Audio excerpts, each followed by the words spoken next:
Plana. Carlos Herranz. Bienvenidos en Primera Plana, un programa de Radio Francia Internacional y de France 24, en el que, ya saben, cada semana analizamos un asunto de repercusión global con nuestros analistas y corresponsales de la prensa internacional desde nuestros estudios en París. Hoy los ofrecemos de nuevo, como ya venimos haciendo estas últimas semanas, una edición especial del programa, se imaginan, por circunstancias especiales debido a la crisis sanitaria. Así que estamos un poco reinventando la televisión y la radio en versión confinada. Durante las últimas semanas hemos hablado de cómo ha afectado el coronavirus a Europa, también de cómo va a ser el mundo del post-coronavirus, y esta semana centramos nuestra atención en un elemento clave en esta crisis: la desigualdad. Les presento a nuestros invitados. Michel Viviorca, sociólogo, director de la Escuela de Estudios Superiores de Ciencias Sociales aquí en París. Señor Viviorca, buenos días, bienvenido. Buenos días. Philippe Figel es periodista de la agencia France Press. Bienvenido, Philippe. Buenos días. Y contamos también con la corresponsal de Radio Francia Internacional en México, Marta Durán de Huerta. Marta, buenos días, buenas noches casi allí. Buenos días. La COVID-19 como elemento de desigualdad, hoy nuestro asunto en Primera Plana. Bueno, pues a medida que pasan los días se van dibujando con mayor nitidez las aristas del poliédrico fenómeno de la pandemia del coronavirus. Entre sus consecuencias más nefastas aparece el aumento de la desigualdad, incluso en la forma de afrontar la lucha contra el coronavirus. No es lo mismo disponer de un sistema público de salud universal, como es el caso de España, o depender de un seguro médico privado, como en Estados Unidos. Y distinta es también la situación, por ejemplo, en la India, que dispone de un médico por cada 20.000 personas. Y qué decir de América Latina, donde la desigualdad es ya de por sí un elemento estructural.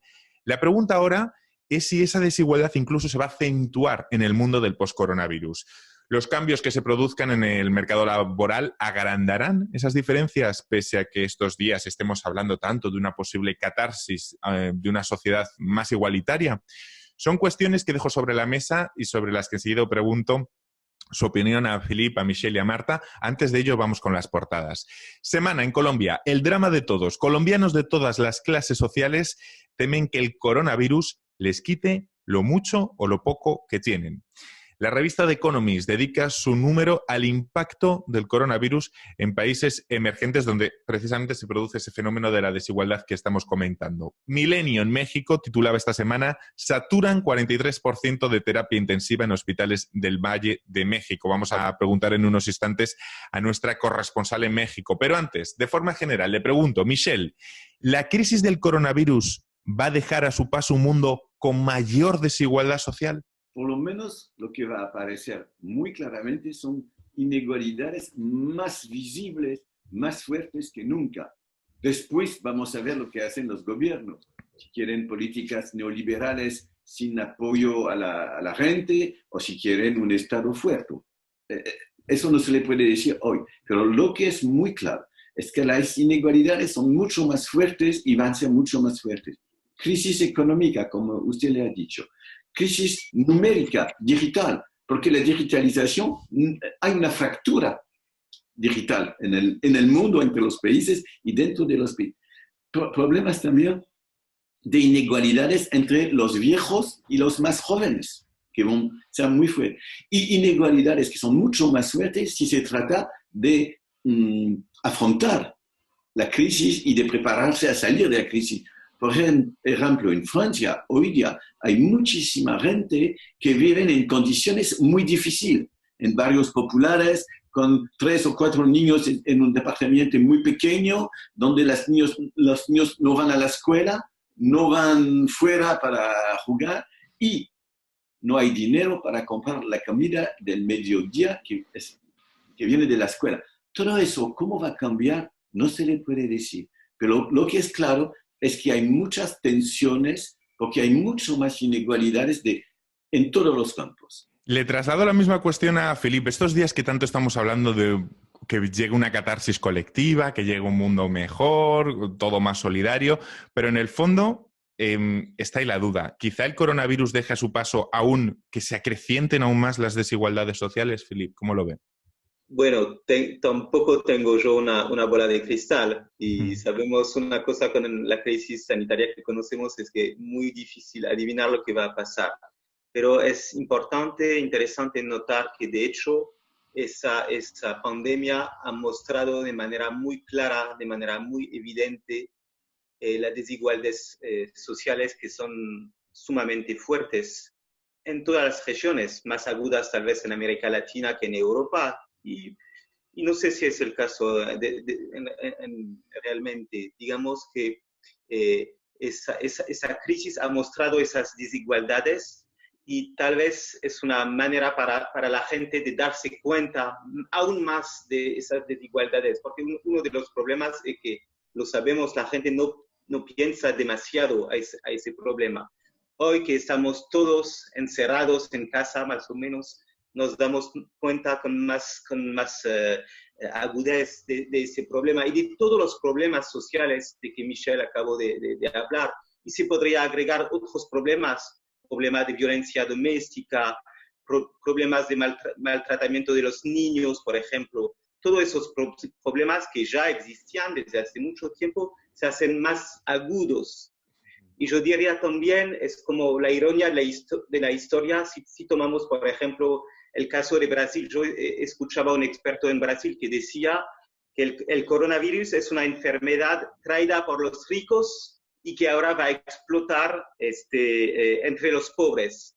Es un poco lo que ha vivido Brasil simbólicamente, o sea, la enfermedad fue traída por los viajeros procedentes de los países infectados y los primeros casos aparecieron en los barrios ricos de Río, en las zonas turísticas, y ahora va a explotar en las favelas, en los barrios muy humildes. Sí, la desigualdad en Brasil, estamos hablando de la desigualdad como fenómeno también estructural en una región como América Latina. Vamos a ejemplificar, si les parece, yéndonos hasta México con nuestra corresponsal de RFI para ejemplificar un poco esta desigualdad en América Latina. Marta Durán de Huerta, corresponsal de RFI. México entró hace una semana en la fase 3 de la epidemia, la más crítica. Las autoridades han utilizado el anuncio de la nueva etapa para alertar y apretar a muchos que han comenzado, digamos, a relajar las medidas de aislamiento. ¿Está siendo complicado mantener el puro confinamiento allá, Marta? Sí, por supuesto, es muy complicado porque la gente vive al día y dicen, prefiero morir de coronavirus que de hambre. Claro. Y salen a trabajar. Y el 70% de la población, bueno, hasta hace unos cuantos meses, el 60% de la población era pobre y con pequeños comercios y viven al día. Mientras más te alejas del centro de la Ciudad de México, más difícil es que la gente se quede en sus casas. Los ricos se quedan en sus casas, los que tienen tienen un salario, tienen ahorros, pero los albañiles, los exoservidores, la gente que vende cualquier cosita, están en la calle. Y tenemos otro problema, es que mucha gente cree que es una mentira. Y en los barrios de la Ciudad de México, los barrios marginales, los mercados, la gente sale a la calle, va de compras, peregrinaciones religiosas y fiestas. Están usando a la Guardia Nacional para ir a disolver fiestas en las casas. Estamos en la fase 3, sin embargo, a mucha gente todavía no le toca conocer a un enfermo o perder a alguien, así es que piensa que es un mito, pero ya están los números, ya tenemos más de 1,500 muertos. Es que fíjense qué frase, prefiero morir del coronavirus a morir de hambre. La gente que vive al día en la calle, pues lógicamente. Michelle, la desigualdad, estamos viendo, es un elemento que se produce en esta crisis en muchas capas superpuestas. Desde los sistemas de salud, las condiciones de confinamiento, no es lo mismo un minipiso que una mansión, el trabajo temporal, la posibilidad de hacer teletrabajo o de tener que ir a una fábrica. En la actual situación casi distópica se muestran con más claridad algunos determinantes sociales de nuestra propia salud. Bueno, hay cosas que son hoy ya mucho más claras que antes. En un país como Francia es muy claro que el sistema de salud necesita el apoyo del Estado mucho más que antes, por ejemplo.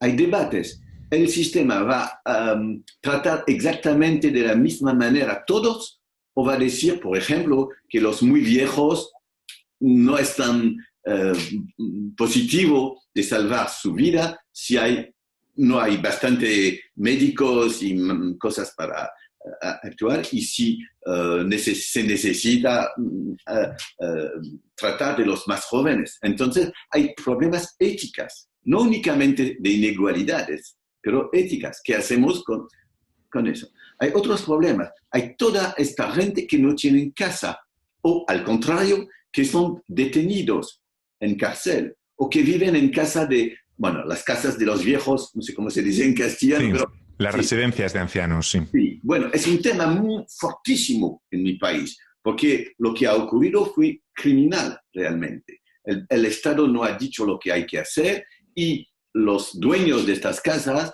piensan que mucho mejor que la gente mueran de todo, pero no del virus. Entonces son confinados sin ver cualquier persona, sin entender nada de lo que pasa, sin apoyo medical, etc. Entonces, estas inigualdades son fuertes. Hay gente que son locos, que son detenidos como locos, que no entienden nada a lo que pasa. Hay muchos problemas, entonces, de lo que son totalmente excluidos hasta lo que son bajo en la sociedad, pero no tan bajo. Hay tan muchas posibilidades de ver que hay inigualdades que no se puede faltar de hablar. Yo quiero acabar con un punto muy importante. Hoy ya en Francia, la gente dice, con el digital, internet y todo eso, el mundo cambia, es muy bien, y el teletrabajo, etc. De un lado. Y del otro lado, entendemos mucho mejor que, sí, claro, el digital es importante, pero la sociedad puede funcionar únicamente porque hay gente que trabajan en supermercados, que trabajan para limpiar las calles, etcétera, que hacen las cosas que necesitan. Y esta gente son víctimas también de inigualdades fuertes. La revalorización, ¿no?, de algunas profesiones tantas veces denostadas. Voy a hacer una pequeña pausa y enseguida voy a volver con todos ustedes aquí en un primera plana muy interesante en el que hoy hablamos de la desigualdad como elemento fundamental en la crisis del coronavirus. Hasta ahora. Continuamos en primera plana hablando hoy de la desigualdad como elemento en esta crisis del coronavirus. Lo hacemos con el sociólogo Michel Viviorca, con el periodista de la agencia France Press Philippe Siegel y con Marta Durán de Huerta, corresponsal en México. A ellos se nos une en este momento nuestra compañera Florencia Valdés. Florencia, buenos días. Buenos días a todos. Y en unos instantes Florencia nos va a hablar de la otra parte, no de la desigualdad, sino de todas esas alternativas solidarias que están floreciendo en América Latina. Pero antes de ello, vamos a seguir con el tema de la desigualdad en América Latina, porque según estimaciones, la pobreza de la región podría crecer hasta alcanzar 210 millones de personas frente a los 185 millones actuales. Es decir, la crisis del coronavirus podría incrementar a condición de pobre a 25 millones de personas más en América Latina.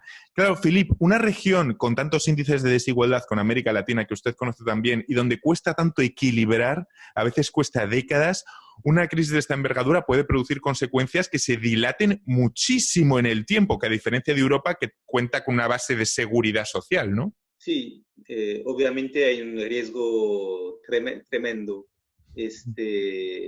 Pero yo diría que hay que ver primero a corto plazo los riesgos que ya existen, que ya son presentes antes de proyectarse en el futuro. Por ejemplo, hay un riesgo de seguridad alimentaria que es muy importante. Hay varios países de América Latina que ya cuentan con riesgos económicos y climáticos respecto al tema de la seguridad alimentaria. Y esa situación empeora muchísimo la realidad de esos países. Entonces, hay un riesgo mayor de no poder garantizar a los que cumplen con las medidas de seguridad, las medidas de lockdown, de confinamiento. Hay un riesgo mayor de no poder garantizarles una seguridad alimentaria. Eso es cierto. Y como lo decía mi compañera de México, la gente está entre el riesgo de morirse de hambre y el riesgo de morirse contagiándose por la enfermedad. Y yo diría, el más terrible también es que hay gente que entienden perfectamente lo que está pedido, entienden perfectamente cuáles son las medidas de seguridad, pero sencillamente no pueden seguirlas porque no tienen los recursos para seguirlas. Un buen porcentaje también de la población mexicana, nos comentaba Marta hace unos momentos, que vive al día y que necesita, por tanto, seguir moviéndose. Marta, me imagino que esto es una barrera infranqueable para poder pasar la cuarentena. Ese imperativo de vivir al día que rige, me imagino, varios barrios de la periferia del DF, por ejemplo, ¿no? Sí, y no solamente viven al día, sino que las medidas de seguridad, por ejemplo, la higiene, son imposibles. No porque haya cortes de agua, sino porque no hay agua. No tienen agua.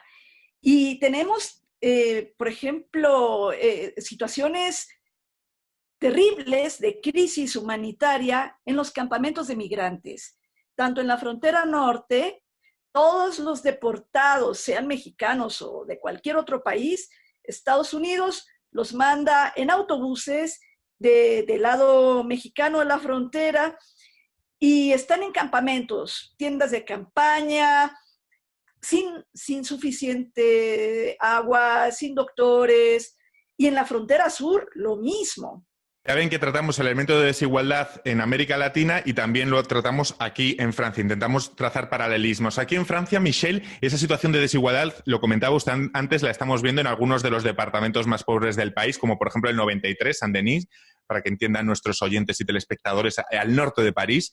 Trabajadores que tienen que desplazarse porque no les queda otra, sistemas públicos colapsados más que en otros lugares, dificultades en ciertos municipios para aplicar el confinamiento, desconfianza hacia las fuerzas del orden, es decir, un cóctel de elementos que parece que entran en conflicto con el propio confinamiento, ¿no, Michel? Claramente, estas inigualdades son muy fuertes y hay otro tipo de inigualdad de que hay que hablar también. Es la inigualdad frente del derecho. En una situación como esto hay mensuras de excepción, una legislación muy especial para que el gobierno pueda actuar de manera más directa, más fácil. Ok, pero lo que pasa es que muchas de estas mensuras son, no sé si se puede decir, liberticidas, matan a las libertades, a los derechos elementales.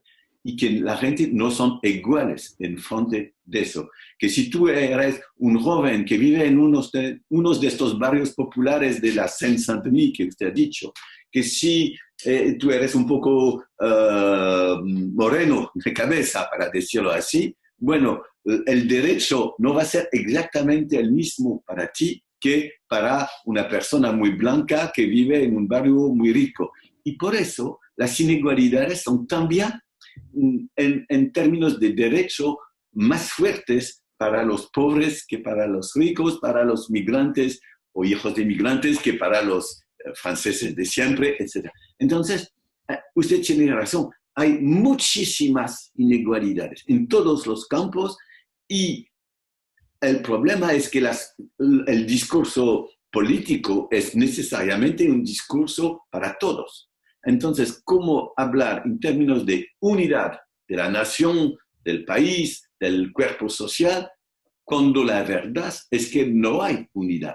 Entonces, hay una tensión entre el discurso, hay una guerra frente del virus, estamos una nación, debemos ser juntos todos, y el hecho que la gente no son todos en la misma situación. Es un tema muy fuerte, hay asociaciones de derechos humanos que son muy activas, hay muchas NGO, ONG, no sé cómo se llama. ONG, sí. Hay problemas donde la situación social y la situación legal son los dos factores de inigualdades. Vamos a despedir en este momento al señor Viviorca porque sé que tiene otros compromisos y yo me he comprometido con él a poder dejarle en este momento. Muchísimas gracias por habernos acompañado, señor Viviorca. E incorporamos a la conversación a mi compañera Florencia Valdés porque hemos hablado hasta ahora en buena parte, digamos, de la cara de la desigualdad en América Latina y también aquí en Francia. Miremos ahora la otra cara, la cara más amable, la cara solidaria, que también está estos días, la estamos viendo por todas partes. ¿Con qué gestos y acciones solidarias concretas se suman ciudadanos, organizaciones y empresas de América Latina a la lucha contra el coronavirus? Repasemos algunos de los ejemplos de este lado más amable. Florencia.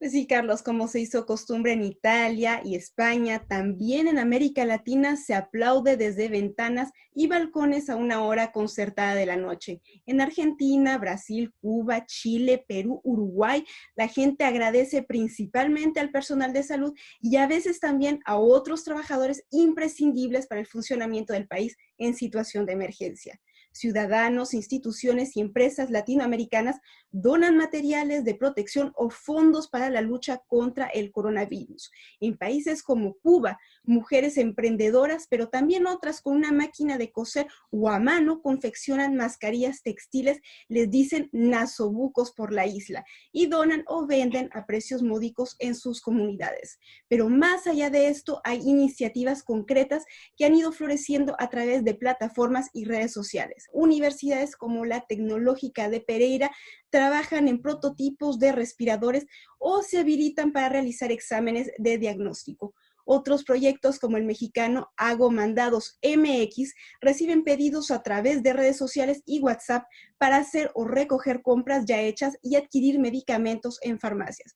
Y en algunos barrios de Lima, personas en situación de riesgo como ancianos cuelgan telas blancas para indicar la necesidad de ayuda con las compras. Lado bueno, solidaridad, sí, pero para paliar las deficiencias de los estados, Carlos. Efectivamente, Florencia. Filip, hemos hablado de la desigualdad, ahora estamos hablando de la solidaridad y le pregunto, ¿esta solidaridad cree que responde más a algo coyuntural? Es decir, ¿es una solidaridad efímera o puede cristalizar después de la crisis en algo más sólido? Es decir, ¿hasta qué punto hablamos de una solidaridad efímera? Bueno, espero que después de ese periodo tan difícil se va, de hecho, cristalizar una solidaridad, que la gente se habrá dado cuenta de esas realidades y que va a reaccionar. Eso lo espero, no puedo predecirlo, pero digamos que lo espero. Yo creo que en realidad, ¿sabe? Hay un vínculo entre el tema de la desigualdad y de la solidaridad. Por ejemplo, cabe destacar que justamente en esos barrios humildes, de estos barrios humildes vienen todas esas profesiones que hemos mencionado como los nuevos héroes de nuestros tiempos, que antes no mirábamos realmente. Las cajeras, las enfermeras, los auxiliarios de enfermería, los repartidores, los agentes de seguridad, etcétera. Y yo creo que de una cierta manera ellos muestran una solidaridad, tomando los riesgos que conocemos para poder hacer que, sigamos con una vida más o menos normal. O sea, esa solidaridad ya está en marcha y, ojalá habrá, como tú dices, una valorización de esa profesión en el futuro y una valorización también de los sectores públicos que permiten a la gente de ser atendidos. El presidente francés Macron ya ha prometido que va a revalorizar el sector de la salud. Yo creo que hay muchas personas que esperan el fin de esa crisis para ver si cumplirá con esas promesas. Entonces, ojalá habrá una solidaridad, pero más allá de una solidaridad, una nueva manera de tomar en cuenta nuestra sociedad y sus gentes más humildes. ¿Sí? No sé si este mismo debate se tiene allí en México también, Marta, de la solidaridad, también respecto a qué mundo, qué sociedad mexicana va a salir después de esta crisis. Sí, hay una solidaridad muy concreta. Por ejemplo, algunos hoteleros dejaron hoteles enteros para que los médicos del hospital vayan al hotel, duerman, se bañen y no contagien a sus familias. Entonces, muchos médicos se van al hotel en lugar de ir a su casa por cuestiones de seguridad. Hay mariachis que van a dar serenata a los hospitales. Hay distintas cosas. De lo que estoy segura es que esta nueva manera, van a aparecer nuevas maneras de organizarse socialmente, como lo estamos haciendo ahorita nosotros, utilizando las redes sociales, y es algo que las viejas mafias, que las viejas estructuras de poder no pueden controlar.